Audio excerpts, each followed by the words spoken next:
Discuss करेंगे, इसमें पढ़ेंगे definition of EMI. Electromagnetic induction की डेफिनेशन क्या होगी।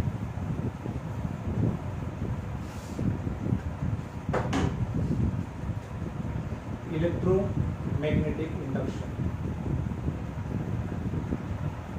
ठीक है, एक ऐसा फिनोमिना है, ठीक है, जो किसी भी क्लोज कॉइल में अगर मैग्नेटिक फ्लक्स को चेंज करते हैं, मैग्नेटिक फ्लक्स को चेंज करते हैं तो एक टर्म राइज होती है, उस टर्म को क्या बोलते हैं, इंड्यूस्ड ईएमएफ और इंड्यूस्ड करंट, और उस फिनोमिना को क्या बोलते हैं हम, इलेक्ट्रोमैग्नेटिक इंडक्शन। तो क्या लिखेंगे, द फिनोमिना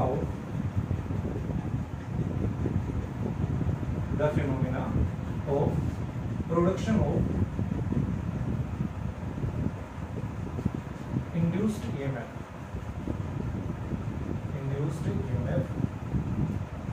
अगर कोई क्लोज है तो उसमें साथ साथ क्या बनेगा, एंड इंड्यूस्ड करंट और ईएमएफ दोनों अलग अलग है, लेकिन दोनों एक साथ क्या होते हैं, जनरेट होते हैं अगर कोई क्लोज है। तब the phenomena of production of induced EMF और induced current by changing the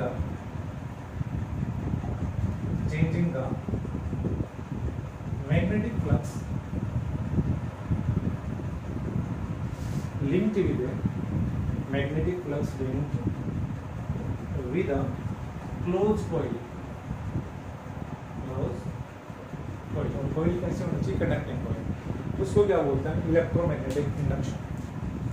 तो इंड्यूस्ड ईएमएफ को और इंड्यूस्ड करंट को एक्सपेरिमेंटली फाइंड आउट करने के लिए फैराडे ने डिफरेंट एक्सपेरिमेंट किए थे, उन्हीं एक्सपेरिमेंट की ऑब्जर्वेशन को हम यहाँ पे क्या करेंगे, डिस्कस करेंगे। तो जो हमारे नेक्स्ट डिस्कशन टॉपिक है और फैराडेज एक्सपेरिमेंटल ऑब्जर्वेशन। फैराडे ने जो एक्सपेरिमेंट किए थे वहां पे हमने क्या क्या ऑब्जर्व किया था, उसको क्या करेंगे हम डिस्कस करेंगे। नेक्स्ट हमारे डिस्कशन टॉपिक है वो Faraday's experimental observation.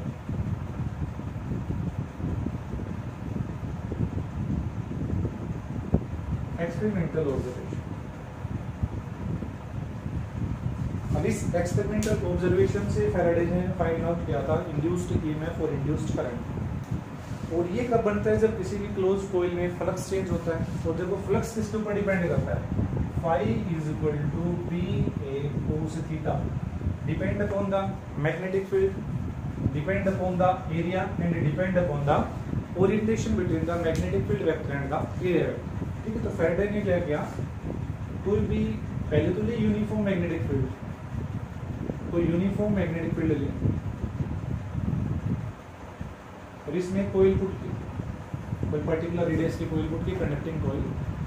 Magnetic field अगर कांस्टेंट है, एरिया कांस्टेंट है और उसको घुमाएंगे भी नहीं, रोटेट भी नहीं करेंगे इसके एक्सिस के अराउंड, तो यहाँ पे हमें कोई करंट नहीं मिलेगा, current will B zero. Current zero है तो इंड्यूस्ड ईएमएफ भी क्या हो जाएगा, जीरो, तो हमें कोई करंट इंड्यूस नहीं हुआ। नेक्स्ट में क्या किया, फैराडे ने इसमें मैग्नेटिक फील्ड को चेंज किया। मैग्नेटिक फील्ड को क्या किया, चेंज किया।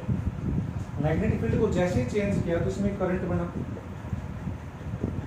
I is not equal to zero, कुछ करंट प्रोड्यूस हुआ और उस करंट को क्या नाम देंगे, इंड्यूस्ड करंट। क्या नाम देंगे, इंड्यूस्ड करंट। अब किस डायरेक्शन में फ्लो करेगा, एंटी क्लॉकवाइज फ्लो करेगा या क्लॉकवाइज फ्लो करेगा, वो हम लेंज लो इंपॉर्टेंट टॉपिक है, बोर्ड एग्जाम में 1 नंबर में डायरेक्ट क्वेश्चन पूछ लेते हैं, ठीक है, डायरेक्शन के इंड्यूस्ड करंट की डायरेक्शन फाइंड आउट करेंगे। तो हम वो नेक्स्ट लेक्चर में लेंज लो से डिस्कस करेंगे कि डायरेक्शन क्या है। जस्ट हमें इसलिए पता करना है कि मैग्नेटिक फील्ड को चेंज करेंगे तो क्या करंट इंड्यूस्ड होगा, तो हम क्या कहेंगे, यस। क्यों, क्योंकि इसकी डेफिनेशन क्या थी, प्रोडक्शन ऑफ इंड्यूस्ड ईएमएफ और induced current by changing the magnetic flux, और फ्लक्स किसके ऊपर डिपेंड करता है, बी पे, ए पे और एंगल थीटा पे।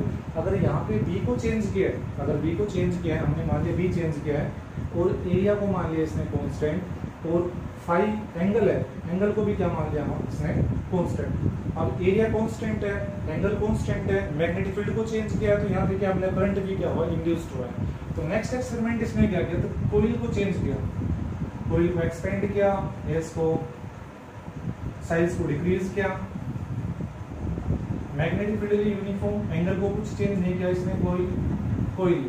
अब इस कोइल का जो एरिया चेंज किया, कोइल का एरिया चेंज किया, मैग्नेटिक फील्ड को रखा कांस्टेंट, एरिया वेक्टर को और मैग्नेटिक फील्ड वेक्टर के बीच जो एंगल बनेगा उसको भी क्या रखा, कांस्टेंट। एंगल कांस्टेंट है, मैग्नेटिक फील्ड कांस्टेंट है, ओनली एरिया को चेंज किया, कभी इसको एक्सपेंड किया, कभी इसको स्ट्रेच किया, कंप्रेस किया। तो उस केस में अगर एरिया चेंज होगा तो इसमें मैग्नेटिक फील्ड लाइंस भी क्या होगी, चेंज होगी। एरिया चेंज होगा तो फ्लक्स भी क्या होगा, चेंज होगा। फ्लक्स चेंज होगा तो यहाँ भी हमें क्या मिला है, करंट मिला, और जो करंट मिला है उस करंट को क्या नाम देंगे हम, इंड्यूस करंट। क्या नाम देंगे इसको, इंड्यूस करंट। नेक्स्ट क्या गया इसमें, नेक्स्ट क्या किया हमने, बी को चेंज किया, ए को चेंज किया। अब थीटा को चेंज करने के लिए इसने दो टाइप से कोइल को रोटेट करवाया, क्रॉस साइन का इंडिकेट करा यहाँ पे, inward and perpendicular direction of magnetic field, inward and perpendicular direction of magnetic field. तो इसमें देखो बी कांस्टेंट है, अब इसमें लेंगे बी कांस्टेंट, एरिया भी कांस्टेंट, इसमें भी बी कांस्टेंट और एरिया भी कांस्टेंट है। पहले तो फैराडे ने क्या किया, इस कोइल को घुमाया इस डायरेक्शन में, इसी प्लेन में। फॉर एग्जांपल ये कोइल है, हमें इसको ऐसे घुमा रहे हैं, तो इसका एरिया वेक्टर हमने मान ली इनवर्ड एरिया वेक्टर और इनवर्ड मैग्नेटिक फील्ड है, तो एंगल तो क्या हो गया, थीटा रिमेन सेम। अब ये जो ये पेन मार्कर है, ये एक्सिस का काम कर रही है, ऐसे घूम रही है। अगर कोइल घूम रही है तो area remain same, magnetic field same और एंगल भी क्या रहेगा, ओमेगा सेम है तो एंगल भी क्या होगा, सेम। तो इस केस में हमें क्या मिला, नो करंट इंड्यूस। तो आई की वैल्यू क्या मिली हमें, जीरो। आई की वैल्यू क्या मिली हमें, जीरो।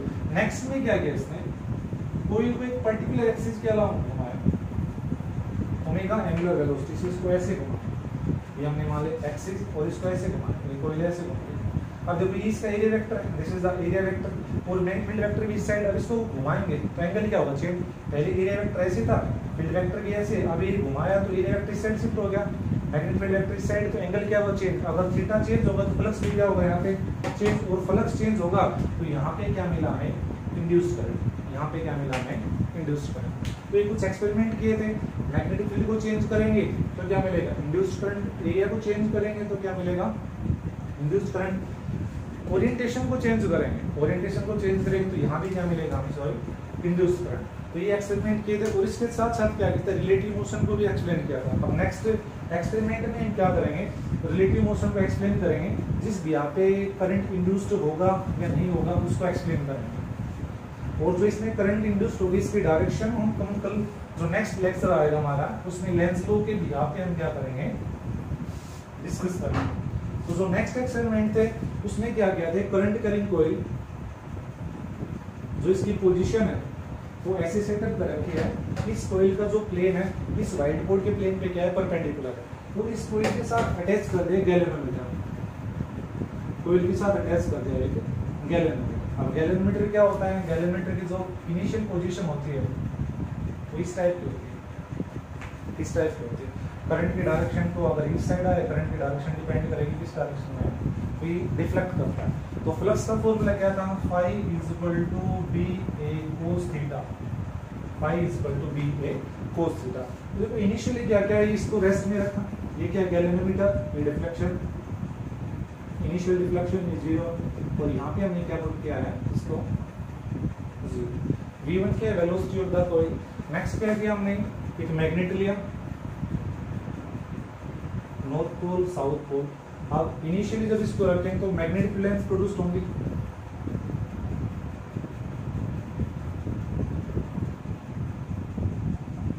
मैग्नेटिक फील्ड क्या होंगी, प्रोड्यूस होंगी, और इसकी वेलोसिटी भी क्या मान लिया हमने 0, इसकी वेलोसिटी भी क्या मान लिया हमने 0। v1 किसकी वेलोसिटी है, स्टेशनरी कॉइल की, और v2 किसकी को वेलोसिटी है, स्टेशनरी मैग्नेट। वो सारी से ट्रैक, तो दोनों की वेलोसिटी क्या मान लिया हमने 0। अगर वेलोसिटी 0 है तो इनमें कोई रिलेटिव मोशन नहीं होगा, रिलेटिव मोशन नहीं होगा। देखो मैग्नेटिक फील्ड क्या है, constant, magnetic field constant, area भी हमने चेंज नहीं किया, एरिया भी कांस्टेंट है, और थीटा भी क्या इसमें कांस्टेंट है। तो इस केस में अगर सारे फैक्टर कांस्टेंट है तो यहाँ से फ्लक्स भी क्या आएगा हमारे पास, कांस्टेंट। अगर फ्लक्स भी कांस्टेंट होता है तो इंड्यूस्ड ईएमएफ और इंड्यूस्ड करंट कितना हो जाएगा, 0। There will be no EMF और करंट विल बी इंड्यूस्ड। अगर इन दोनों के बीच में कोई रिलेटिव मोशन नहीं है तब भी इसमें इंड्यूस्ड ईएमएफ और इंड्यूस्ड करंट कितना होगा, 0 होगा। नेक्स्ट हमने क्या किया, देखो नेक्स्ट हमने क्या किया है, सेम कॉइल ली है, सेम उसमें गैलेनोमीटर को कनेक्ट किया है। इसमें गैलेनोमीटर को क्या रखा हमने रेस्ट में, और मैग्नेट को क्या करवाया हमने, मूव करवाया, मैग्नेट को क्या करवाया, मूव करवाया। मैग्नेट को जब मूव करवाएंगे तो इसमें जो मैग्नेटिक रिलायंस है वो क्या होंगी, इंक्रीज। v1 इज मूविंग इस तरफ। अगर v1 वेलोसिटी से स्टेशनरी कॉइल के साइड आएगा तो जो मैग्नेटिक फील्ड है वो क्या होंगी, इंक्रीज। अगर v1 वेलोसिटी से इस डायरेक्शन में जाएगा तो इस केस में जो मैग्नेटिक फील्ड है वो क्या होगी, decrease. In both of case flux will be change. अगर फ्लक्स चेंज होगा तो करंट क्या होगा यहाँ पे, इंड्यूस्ड, करंट क्या होगा यहाँ पे, इंड्यूस्ड। तो जो इस एक्सपेरिमेंट से हमें क्या फाइंड आउट हुआ है, अगर हम रिलेटिव मोशन को चेंज करेंगे, अगर रिलेटिव मोशन भी अगर इसमें मिलता है मैग्नेट और कॉइल में, तो वहाँ पे करंट क्या होता है, इंड्यूस्ड होता है। अगर रिलेटिव मोशन नहीं होगा इन दोनों के बीच में, तभी हमारे पास करंट की वैल्यू और ईएमएफ की वैल्यू क्या मिलेगी, 0 मिलेगी। अगर इनको हम सेम वेलोसिटी से मूव करते हैं, इसके लिए वेलोसिटी मान लेंगे 5 मीटर पर सेकंड, इसकी भी वेलोसिटी मान लेंगे 5 मीटर पर सेकंड, तो इन दोनों की जो रिलेटिव वेलोसिटी है, इन दोनों की रिलेटिव वेलोसिटी है वो कितनी हो जाएगी हमारी, 0। If relative velocity of both object will be 0, then there will be no relative motion. Same distance के लिए करें, सेम टाइम में सेम वेलोसिटी से मूव करें, तो इन दोनों के बीच में गैप भी क्या रहेगा, रिमेन सेम। गैप सेम है तो मैग्नेटिक फील्ड भी क्या रहेगी, कांस्टेंट। एरिया और ओरिएंटेशन पहले ही कांस्टेंट है, तो फ्लक्स भी क्या होगा, कांस्टेंट है। तो फ्लक्स कांस्टेंट तो there will be no current और no EMF will be induced. ठीक है स्टूडेंट्स, तो आज आपको फैराडेज एक्सपेरिमेंट का जो हमने ऑब्जर्वेशन किया है और मैग्नेटिक फ्लक्स को डिस्कस किया है, नेक्स्ट लेक्चर में हम करेंगे डिस्कस फैराडेज लॉ और लेंज लॉ। तो आज के लिए जो करवाया उसको अच्छे से पढ़ के देखना, कोई डाउट हो तो जरूर पूछना। Thank you.